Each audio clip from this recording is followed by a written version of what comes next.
Sampurasun. Pada kesempatan kali ini kita akan sedikit membahas tentang papat kalimat pancar.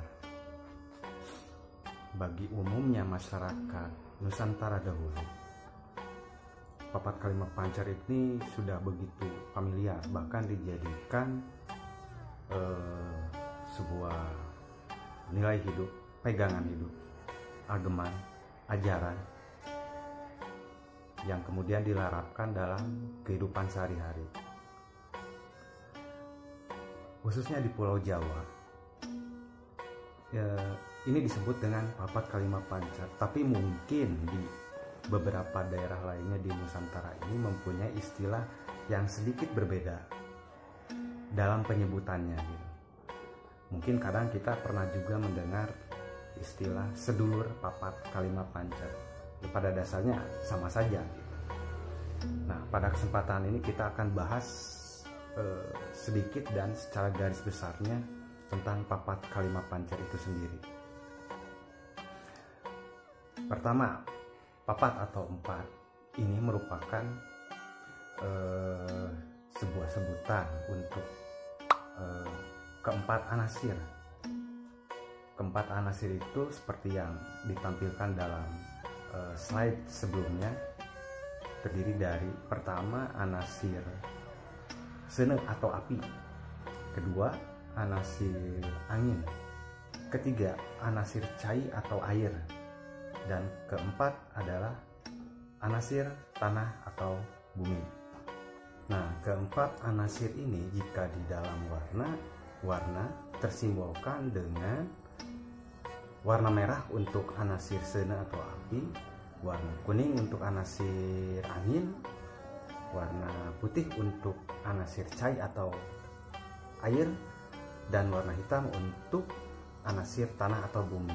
Nah, sementara untuk pancar itu sendiri tersimbolkan dengan warna emas. Disimbolkan dalam huruf, terutama dalam huruf hijaiyah yang berada dalam terminologi keislaman. Anasir sene ini tersimbolkan atau tersilipkan dengan huruf alif. Anasir angin tersimbolkan dengan lam awal. Anasir air tersimbolkan dengan lam akhir, dan anasir tanah atau bumi tersimbolkan dengan ha. Sementara untuk pancarnya itu sendiri tersimbolkan dengan tanda tasjid pada lafaz alif lam lam ha. Empat anasir ini oleh orang tua kita dahulu sering juga disebut dengan istilah Sunda.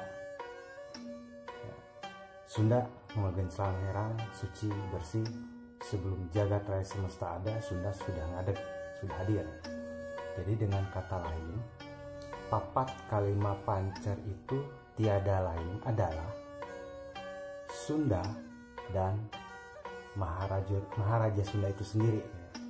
Namun perlu dicatat di sini bahwa kata Sunda di sini bukanlah merujuk pada sebuah etnis atau suku atau suatu wilayah yang sekarang berada di sebelah barat Pulau Jawa. Nah, seperti penjelasan sebelumnya bahwasanya Sunda di sini adalah sebagai bibit buit bahan atau asal usul jagat raya semesta beserta isinya dan segala aturan serta hukum yang meliputinya.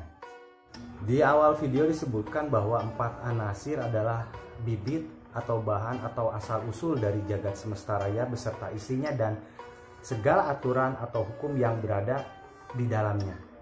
Nah, aturan atau hukum seperti apa yang dimaksud? Tentunya ini sangat luas sekali karena meliputi secara keseluruhan dan apa-apa yang berada di jagat semesta raya itu sendiri. Semisal contoh, misalkan planet beredar pada garis edarnya, tumbuhan sesudah proses penyerbukan tumbuh tunas, membesar, dewasa, berbunga, berbuah, tua, layu, mati, dan tergantikan oleh tunas-tunas yang baru. Begitu dan begitu seterusnya. Begitupun pada manusia, sperma yang berasal dari saripati makanan hewani atau nabati yang kita makan dan kita titipkan pada ovum perempuan, di mana pada bulan pertama menjadi segumpal darah, berevolusi menjadi segumpal daging, tulang, mirupa, dan pada bulan ke-9 medal atau terlahir ke alam dunia, tumbuh membesar menjadi balita, remaja, dewasa, tua, dan mati.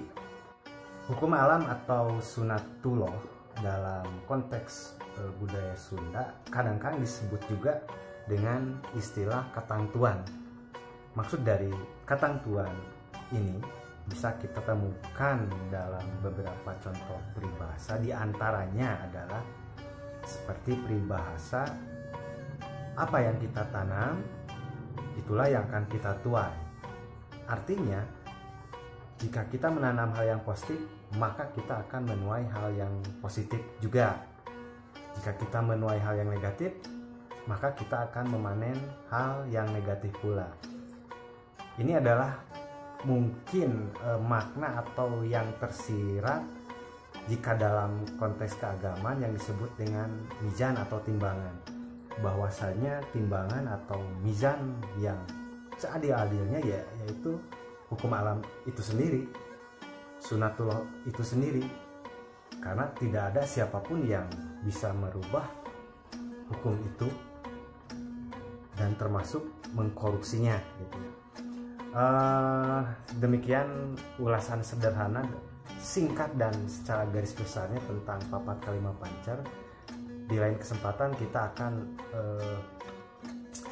menggali hal-hal lainnya, topik-topik lainnya, tema-tema lainnya yang berhubungan dengan papat kalimat pancar. Sekian, terima kasih, hatur nuhun, rahayu.